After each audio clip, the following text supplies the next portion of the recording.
Salut tout le monde, c'est Ekaterina et aujourd'hui je vais vous présenter mon troisième portrait d'une artiste qui brode. Je reçois Poliana, une artiste brésilienne. Salut. Salut, bonjour à tous. Merci d'avoir accepté ma proposition. Avec plaisir. On va commencer par notre question plus simple. Présente-toi, comment tu t'appelles, je t'ai dit. Qu'est-ce que tu fais dans la vie? Quelles sont tes inspirations? Moi je suis ma première formation c'était architecte. Après j'ai changé de métier. J'ai travaillé beaucoup dans le graphisme comme directrice artistique. Et là je suis prête pour un troisième changement dans la broderie. Troisième période de ta vie. Oui, c'est une troisième période après début du confinement. Où j'ai réfléchi à ce que je faisais dans la publicité. Ça ne me plaisait plus de faire ça, de travailler dans des idées pour vendre quelque chose que je n'aimais pas, à passer des heures devant un ordinateur aussi. Ouais. Et avec moi, il y avait une fille franco-brésilienne et qui brodait. Du coup, on passait beaucoup de temps dans le bureau à parler de broderie. De travail. Ouais, on parlait de broderie, on faisait le graphisme avec avec l'ordinateur. Ouais. C'était notre vie. Mais on parlait de broderie et d'art tout le temps. Et elle m'a incité, elle a dit mais il y a une école de broderie, on peut aller ensemble voir l'école des sages, où j'ai fait un premier niveau de broderie. Et c'était hyper sympa, c'était un peu compliqué parce que j'ai deux enfants petits et j'ai beaucoup de choses à faire en famille. Mais je me lançais, je trouvais génial. Et c'était une chose que je faisais quand j'étais petite avec ma mère. Oui, il y a toujours il y a encore un lien intime avec notre la famille. Proche. Ma mère, elle vient d'une famille de 11. Ah oui, 11 enfants. Et sa mère, elle faisait 11 enfants. Et ma mère, toute la famille fait des travaux manuels. Ouais. Même mon grand-père, il fait des chaussures aussi. Et ma grand-mère, elle brodait. Ma mère, elle a eu la broderie comme un travail, vraiment. Elle ne brodait pas, mais elle avait des brodeuses. Elle avait son atelier. Elle était directrice artistique. Et les brodeuses venaient chez elle, elle faisait des dessins, elle discutait la couleur. Les brodeuses partaient avec tous les fils et le tissu. Et elle venait de temps en temps pour montrer Mais donc en fait, on peut dire que la broderie, elle était toujours présente à ta vie dès ton enfance. Oui. Tu as vu, tu as entendu parler de ce. Oui, et ma mère, elle a beaucoup, elle cherchait ça, elle aimait ça, elle a regardé le derrière. Donc tu reviens aux origines. Aux origines. Oui. Tout à fait, oui. Mais je pense qu'il y a une façon d'apporter quelque chose de plus. Oui, plus moderne. Oui, de sortir un peu de les sphères de l'artisanat. De l'artisanat. Exactement. Oui. Donc, et sinon, donc, tu as repris, tu as commencé à broder, c'est récent, c'était il y a 2 ans? Il y a 2 ans. C'est pas que je brodais les 360 jours par année, non? Mais ça fait 2 ans. De temps en temps. Mais oui, en plus tu as 2 enfants, donc tu n'as pas forcément le temps de broder chaque jour. Ok, et parle de ton processus de création. Moi, je vois un dessin, comment ça se passe avec tes créations? Est-ce que tu fais un carton comme c'était pour les brodeurs d'antan, où tu mets le dessin sur le tissu, ou tu brodes directement sur le tissu? Je peux faire de 3 façons. Là, je commençais, je vais faire une façon que j'ai appris. C'était une façon de grandir l'image pour faire de street art. Et du coup, avec un projecteur, je fais le dessin premièrement dans un ordinateur. J'ai dessiné une forêt, je vais vous montrer après. Et après, avec un projecteur, je mets le tissu avec Oui, je comprends. Ouais, je pense que là, tout le monde mets le tissu. On a le tissu, c'est bon. Et je fais le dessin avec un crayon effaçable, à l'eau ou avec la chaleur. Ah oui, avec la chaleur, ça. Avec la chaleur, le vapeur de fer. Et après, je viens et je brode. Mais par exemple, ces dessins-là, à la fin, j'ai brodé en morceaux et j'ai dit, mais ça manque un peu de dessin. Du coup, je ne voulais pas mettre le projecteur, faire tous ces process-là. J'ai un peu dessiné à la main, le reste qui manquait à côté. Du coup, je mélange les techniques. Et a priori, je voulais faire une broderie grande. Parce que je pense que ça... Oui, parce que ça venait... j'avais envie de me projeter sur une chose, de montrer que je suis, de ne pas suivre un briefing comme on doit suivre tous les jours dans une agence de publicité. C'est moi à droite, moi à gauche, moi vert, bleu vert, est-ce que tu peux mettre je sais pas où. Je dis non, là c'est moi qui prends cette décision. Je vais faire l'instant et je voudrais faire quelque chose qui te reflète. Ouais. Et je suis super contente. Mais oui, c'est j'ai fait. Ah, oui, après je vais mettre une petite vidéo avec tout l'ouvrage, toute l'œuvre. C'est vraiment une œuvre monumentale. Quel est le format d'ailleurs de cette création? C'est 1,60 m pour 90 peut-être. C'est ambitieux, j'adore, c'est impressionnant cette création. Et où tu aimes broder? Moi, à cause de... c'est un peu grand. Ouais. J'aime bien broder à la maison, j'aime bien être tranquille, mettre la musique, changer parfois et mettre en vidéo de... je sais pas. Un petit documentaire. Un documentaire, exactement. Et tu brodes avec tes enfants? J'ai des expériences avec eux. C'est un peu compliqué l'aiguille, mais ils font beaucoup de dessins. Et j'ai déjà brodé des dessins qu'ils ont fait. Et tous les jours, ils font des dessins. Ils disent, maman, tu peux broder celui-là? Brode celui-là pour moi, s'il te plaît. Je dis, oui, d'accord. C'est mignon. Et vu que tu es une brésilienne, parle-nous un peu de la perception de la broderie au Brésil. Est-ce qu'elle est vue en tant qu'art ou c'est plutôt lié aux traditions, à l'artisanat ou à la haute couture également, comme c'est plutôt vu en France? Je pense que dans la mode, elle a sa place. On a beaucoup de broderies, on a des stylistes qui sont assez connus par la broderie. Mais je pense que la broderie, elle est toujours dans une atmosphère plutôt culturelle, régionale. Ouais. Tu vois, des artisanats. Ouais. Mais comme en Russie, comme en France, ouais. Oui. Mais en revanche, tu m'avais parlé que dans la maison, on ouvre un tiroir, on peut trouver beaucoup de pièces brodées à la main par des mères et grand-mères. Ouais, ça me fait. De la maison. C'est l'histoire de ma grand-mère. On allait chez elle parce qu'elle a brodé tout le temps. Elle a passé sa journée à broder. Ouais. Et après, elle a fait le crochet aussi. Elle était calme? Hyper calme. Et du coup, elle disait, est-ce que tu peux y aller chercher un morceau de tissu pour moi dans le tiroir à gauche? On allait. Et quand on était là pour ouvrir, ça tombait des tissus brodés. On se disait, mais qu'est-ce que c'est tout ça? C'est des choses que j'ai brodées. Et c'était des choses incroyables qu'elle a mis dans son tiroir. Qui était oublié. Voilà, et ce n'était pas des choses utilitaires, tu as dit. C'était pas des nappes, des serviettes, tout ça, non. Oui, parfois, elle prenait un et il faisait Il montrait. Ouais, elle montrait. Ouais, j'ai un modèle.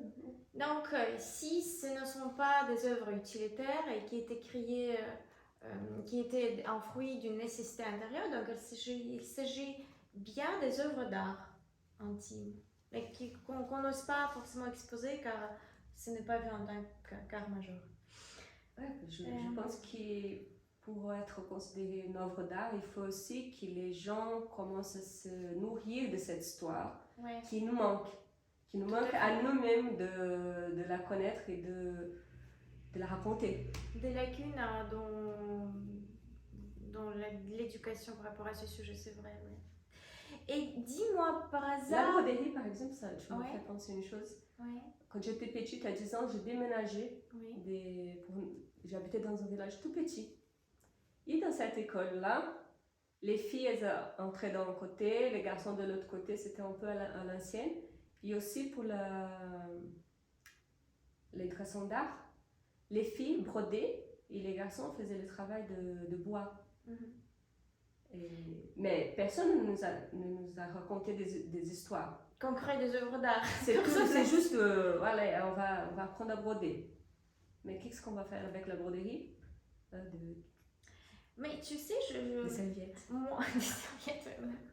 On n'a pas dit que c'est une œuvre d'art, donc on l'utilise comme serviette. Et tu sais, moi, à l'école, je brodais également en Russie, on apprend à broder. Mais moi, je brodais que des œuvres d'art, d'ailleurs. Je sais pas, Ah ouais, c'est vrai? moi, je connaissais pas du tout également l'histoire, mais pour moi, c'était toujours vu en tant qu'une forme d'art. C'était inné. Donc moi, j'ai brodé que des tableaux, d'ailleurs, ils sont toujours avec moi. Et par rapport à ce côté de la broderie au Brésil, est-ce que tu as vu quelque part au Brésil un musée qui représente la broderie en tant qu'art? Pas l'artisanat avec la haute couture et des choses utilitaires. Vraiment des tableaux sur les murs. Non. J'ai jamais eu Non, j'ai jamais vu. Comme en France. Si on va dans un petit village, on va rencontrer des choses qu'on peut dire que c'est une œuvre d'art, mais elle est vendue comme un artisanat. Ouais. Au milieu de plusieurs choses, tu dis, mais qu'est-ce que ça fait là, ça? Oui, on ne fait pas attention à cette histoire, à cette richesse qui est derrière ces créations, c'est vrai. Et le travail. Oui, et le travail, oui, c'est vrai. Et là, c'est ma question préférée. J'adore. Ouais. Quelle est la réaction des gens face à ta création? Est-ce que tu remarques une sorte de négligence par rapport à ces œuvres, par rapport à la broderie? Heureusement, autour de moi, j'ai des gens qui comprennent très bien, qui aiment bien l'art, qui sont toujours envie de savoir plus, de voir. Je raconte un travail que j'ai commencé et tout le monde dit est-ce que je peux voir? Je trouve ça. La curiosité, c'est très important d'être curieux, Mais bien sûr que dans le monde, on a perdu un peu la reconnaissance de cet art. Je pense qu'on a eu notre grand-mère, elle est morte. Notre mère, elle n'a pas appris à faire ce métier, c'est l'art de broder. C'est technique, ouais. Et on n'a pas eu de référence. On n'a pas eu quelqu'un qui nous a appris ça. Le fil était perdu. Oui, le fil était perdu. Exactement. Mais on a retrouvé. On a retrouvé le fil. Mais on se disait ça, je trouve que c'est bien les règles. C'est bien de connaître l'histoire, de savoir à quel point on fait, que c'est joli, qu'on met l'aiguille par là, quel est le fil. Mais en même temps, savoir les règles, c'est bien pour la casser aussi. Casser, découvrir un nouveau point, découvrir plusieurs choses. De créer ses propres règles, oui. Je pense aussi qu'on est dans un moment de révolution textile, que ça reste beaucoup de déchets de tissus, qu'on peut se profiter de ça pour broder quand même, ou essayer des choses, élargissant le métier de broderie avec l'art textile. Et d'après toi, quelles sont les démarches, les actions à effectuer pour changer la perception de la broderie, pour la remettre sur la scène de l'art comme c'était à l'Antiquité quand il était égal à la peinture? Qu'est-ce qu'il faut nous faire? Je pense que primaire, il faut la connaissance, il faut aussi que les gens s'intéressent à ça. Faire des interviews dans des magazines qui sont spécialisés, qui parlent d'art, et avoir aussi une curadorie pour les expositions qui soient intéressantes, à trouver des artistes qui parlent la même langue, qui ont la même vision, qui sont visionnaires dans ces côtés des broderies comme art. Je sais pas, je pense qu'il manque la visibilité, il faut montrer toutes les facettes de cette broderie afin de réveiller la curiosité. Oui, et savoir plus, raconter plus. Parler plus. Parler plus. Comment on fait? Ouais. Comment on fait? On brode et on discute. Oui, c'est vrai, je suis tout à fait d'accord avec toi. Et parle-nous un peu de tes projets à venir. Bon, j'ai fini celle-là, la forêt. J'aime bien. Et je vais continuer à broder des grands formats. Ça, c'est une chose que je vais continuer un peu plus. Je sais pas si je vais continuer dans le thème de Brésil, que je commençais ce thème-là parce que ça me manquait au Brésil. Et j'ai dit, ça me manque le Brésil, j'aimerais bien aller en vacances là-bas, et je pensais à la forêt. Et je sais pas, je pense que c'est bien aussi d'avoir un lien avec l'œuvre que tu fais. Ah oui, surtout, c'est très important. Et sentimental aussi. Oui. Ça apporte beaucoup de choses parce que c'est pas que tu fais pour quelqu'un. Mais c'est l'essentiel. Et moi, j'ai pas, par l'instant, j'ai pas envie de faire quelque chose pour quelqu'un. Je veux que quelqu'un dise, je veux ça que tu as fait déjà. Tu vois, plutôt je voudrais une fleur. Avec un château. Ouais, non, oui. Non, tu n'es pas inspirée. J'ai la forêt de château, si tu veux. Si vous voulez. Si vous voulez. Parle également de tes inspirations, de cette puissance qui te pousse à créer. Tu m'avais dit que quand tu commences une œuvre, ce n'est pas l'idée de vendre, de gagner de l'argent, mais c'est parce que tu as envie de le faire. Oui, mais c'est ça, ouais. J'ai envie de voir le résultat, de profiter mon temps de vie, chaque minute. Chaque minute, je pense que j'ai réfléchi à ma vie pendant que je brode. Je pense à beaucoup de choses. C'est pas comme avant que j'ai été dans un bureau, devant un ordinateur. J'ai gagné beaucoup d'argent, mais à la fin, j'étais plus vide. Et j'avais moins de réponses sur ma vie. Tu as perdu cette essence de la vie, cette sincérité? Oui, je pense qu'on est comme des robots. Ouais.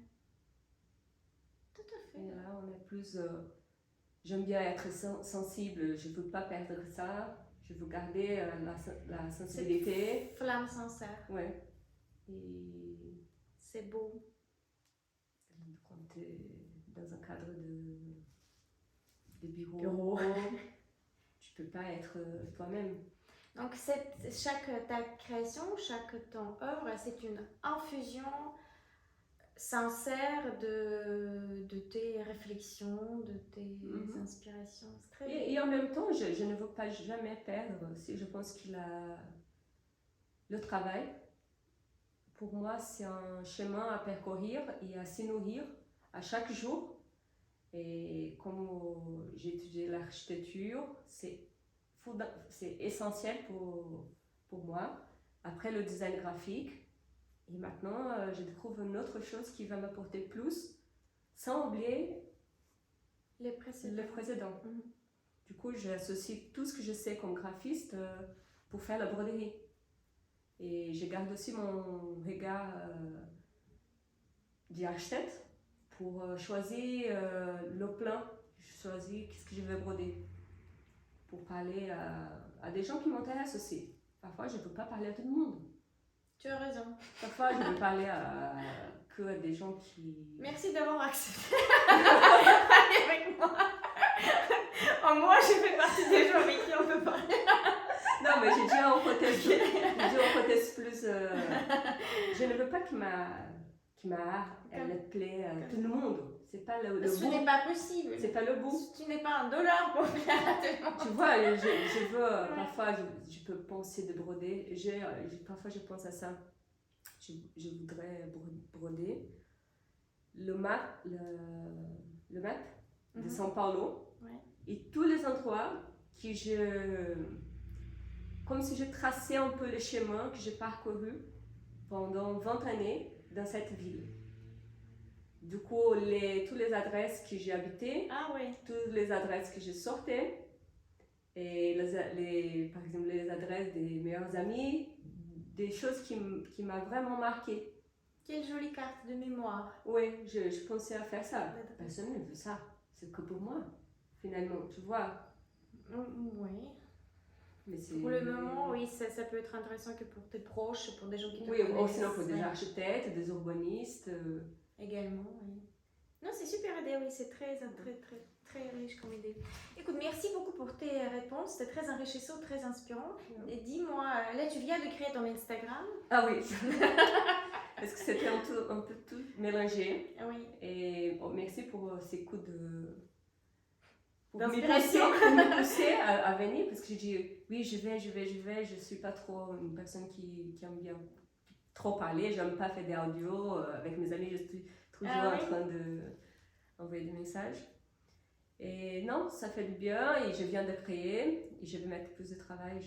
Ouais. Donc on peut te trouver sur Instagram, le compte c'est Poliana. Poliana underline art textile. Art textile. De toute façon, je vais mettre tous les liens sur Instagram de Poliana. Merci beaucoup pour toutes tes réponses. C'était très enrichissant. Très enrichissant.